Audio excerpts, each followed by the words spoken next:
Você já pensou numa coisa? Se você fosse Deus e fosse vir para a Terra em forma humana, qual que seria o primeiro sinal que você faria, o primeiro milagre que você faria para mostrar que você realmente é Deus? Acho que muita gente escolheria ressuscitar os mortos ou o morto, ou as pessoas que já conhecem a Deus, já conheciam a Deus desde o Antigo Testamento, às vezes pensariam, abrir o Mar Vermelho novamente. Tipo assim, se Deus fez antes para eu mostrar que eu sou Deus agora, eu faria um milagre que Jesus já fez, que Deus já tinha feito. Ou às vezes você pensa, eu faria descer fogo do céu. Quem tem poder de fazer isso? Então, às vezes, é como Deus teria todos esses pensamentos. Jesus, sendo Deus, quando ele veio, ele escolheu um casamento. E ainda piorando o contexto, não simplesmente por ser um casamento, o problema lá não foi uma morte, não foi ninguém que estava doente, mas foi simplesmente a falta do vinho. E às vezes a gente lê e pensa, tá, legal, Jesus resolveu um problema. E se a gente for pensar, analisar de acordo com a ótica de João, a gente vai entender que não é simplesmente uma transformação de água e vinho. João, ele quis nos conduzir a olhar para Cristo, porque João, ele não chama de milagre, ele chama de sinal. E hoje eu quero convidar você a caminhar por esse texto, porque eu acho que às vezes pode mudar a forma como você enxerga Jesus. Nesse capítulo, a Bíblia é Almeida, edição contemporânea, presente do meu pastor, Fabiano, e o Evangelho de Jesus, segundo escreveu João, capítulo 2. A palavra do Senhor nos diz: no terceiro dia, houve um casamento em Caná da Galileia, a mãe de Jesus estava ali. João 2, versículo 2 agora. Jesus e seus discípulos também haviam sido convidados para o casamento. Tendo acabado o vinho, a mãe de Jesus lhe disse: não tem mais vinho. Respondeu-lhe Jesus: mulher, que tenho eu contigo? Ainda não chegou a minha hora. A sua mãe disse aos serventes: fazei tudo o que ele vos disser. Estavam ali 6 talhas de pedra que os judeus usavam para as purificações, e cada uma levava 2 ou 3 metretas, que eram medida, né? Disse-lhe Jesus: enchei as talhas de água. Encheram-nas até a borda. Então lhes disse: tirai agora e levai ao mestre-sala. Eles assim fizeram. Logo que o mestre-sala provou a água transformada em vinho, não sabendo de onde viera, se bem que sabiam os serventes que tinham tirado a água, chamou o noivo e disse: todos põem primeiro o vinho bom, e quando já beberam fartamente, então o inferior. Mas tu guardaste até agora o bom vinho.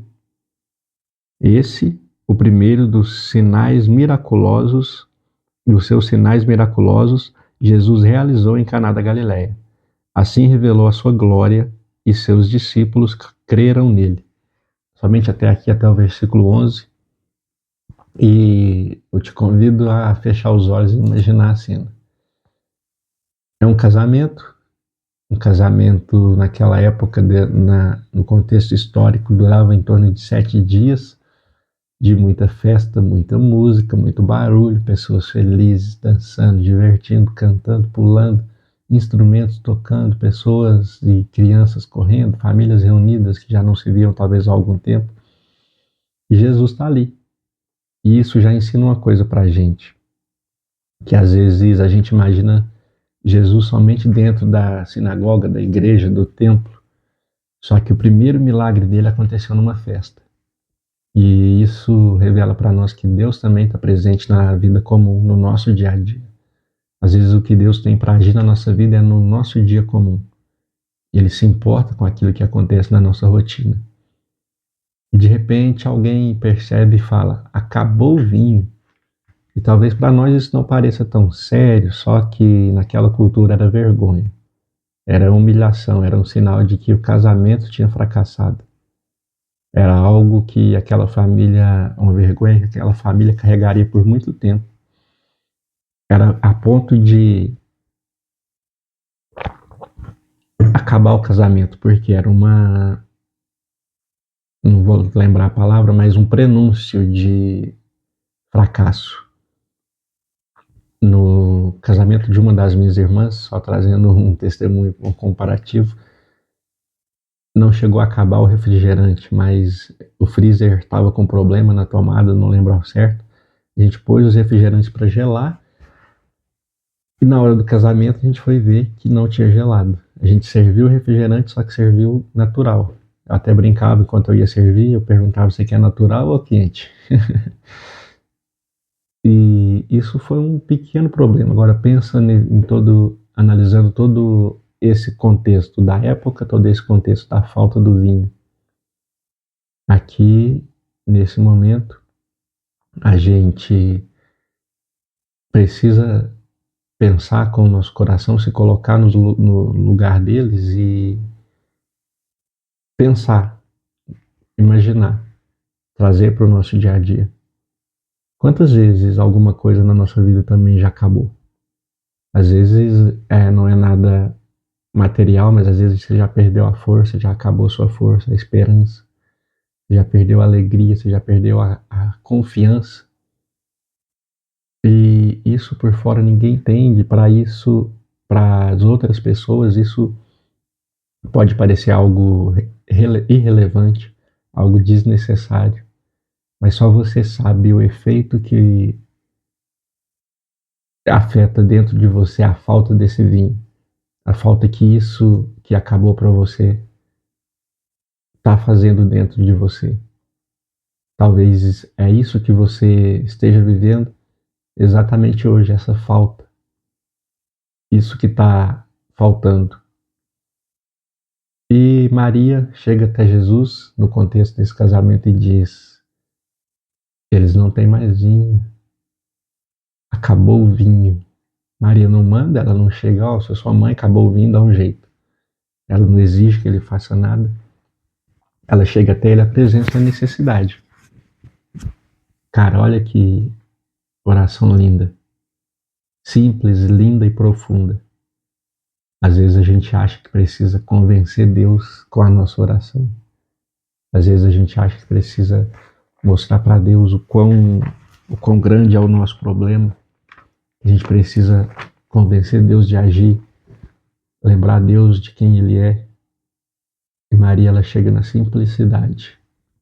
Ela expõe o problema dela para Jesus. E às vezes é isso que tem faltado nas nossas orações. Depois ela fala para os servos: façam tudo como Ele mandar. E, na minha opinião, irmãos, essa é uma das maiores frases da Bíblia. Por quê? Porque ela continua valendo até hoje. Se você quer ver Jesus agir, eu e você, né? Não só você, a gente tem que começar obedecendo. A gente tem que começar se sujeitando à vontade dele, fazendo tudo conforme ele manda. A gente pede as coisas para Jesus e ele nos responde, não a resposta que a gente queria. Então, para nós, a gente já descarta, porque aquilo já não serve, porque não é o que eu queria receber dele. Fazei tudo conforme ele mandar. E também tem outro detalhe que às vezes passa batido e ignorado, que é sobre as talhas. Tem um detalhe que aquelas talhas, elas não eram recipiente qualquer. Elas eram usadas para purificação e elas representavam toda a religiosidade baseada nos rituais da época. Elas eram usadas para purificação de que forma? O costume do povo de lavar as mãos e os pés para participar das refeições. Era tanto de higiene quanto de purificação, era um ato de purificação para que a pessoa seguisse esse ritual. E Jesus, ele pega justamente aquilo que podia simbolizar uma antiga forma de viver e faz surgir o vinho novo. Você percebeu que Jesus está dizendo que algo novo começou, algo novo começou. Não é somente água que está virando vinho, é a graça que está chegando antes, aonde só havia religião. É a graça de Jesus chegando, transformando aonde era se cumprido um ritual religioso. E você quer saber o que mais mexe comigo em toda essa história? É que Jesus ele não faz propaganda do milagre. Ele não sobe no altar, ele não grita para todo mundo que foi ele que fez ou o que ele fez. Quem sabe o que ele fez? Os servos, os discípulos. Maria não cita que ela ficou no lugar, então nem Maria sabe. Ela sabe que ele iria fazer algo. Ela sabe que ela entregou nas mãos dele, então ele vai resolver. Então não cita mais aqui nessa tratativa desse milagre, de onde Maria estava, que ela se preocupou com o que seria feito. Às vezes isso também falta em nós. Se a gente já entregou nas mãos dele, confiar que o que ele vai fazer, nós podemos sair de cena, que está nas mãos dele. E João continua, ele segue dizendo, esse foi o primeiro dos seus sinais. Está no esse foi o primeiro dos seus sinais. Versículo 11, e esse, o primeiro dos seus sinais miraculosos, Jesus realizou em Caná da Galileia. Assim, revelou a sua glória e seus discípulos creram nele. Como eu falei, ele não trata como milagre, mas como sinal. Por quê? Porque um sinal ele vai apontar para uma direção. Aqui em Minas, nós temos o hábito de chamar semáforo de sinal. Por quê? O sinal é algo que nos orienta, nos direciona, às vezes nos bloqueia, nos reprime, nos manda ficar parado, mas nos direciona quando a gente pode ir. Então o sinal é que vai nos direcionar para algum lugar. O sinal não fala sobre si mesmo. O sinal ele vai indicar para algo.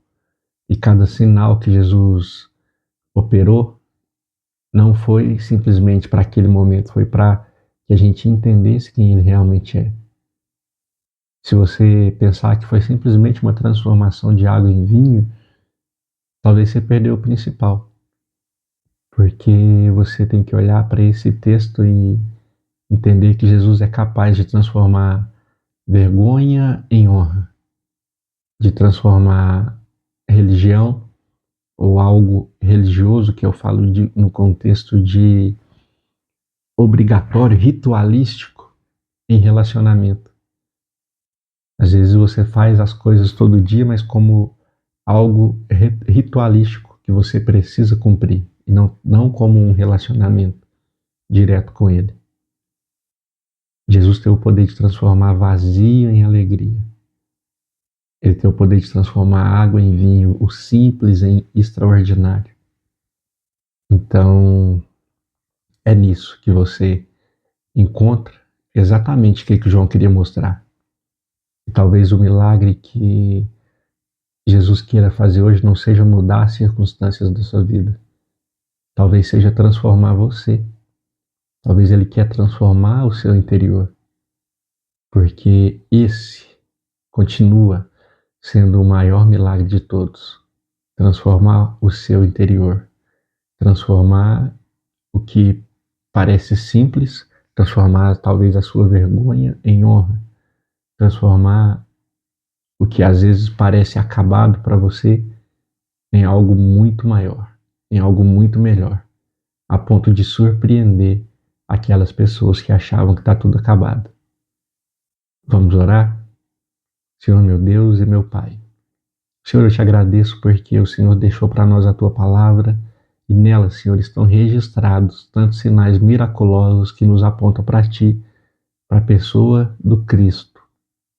Senhor, eu te peço que cada coração seja alcançado por essa palavra e que nós, Pai, na condição de servos, possamos, Senhor, ouvir o Teu direcionamento e seguir, Pai, atentamente cada ordem que o Senhor dá, na confiança de que Tudo que o Senhor faz é bom, perfeito e agradável, e que a sua vontade é melhor e maior do que a nossa.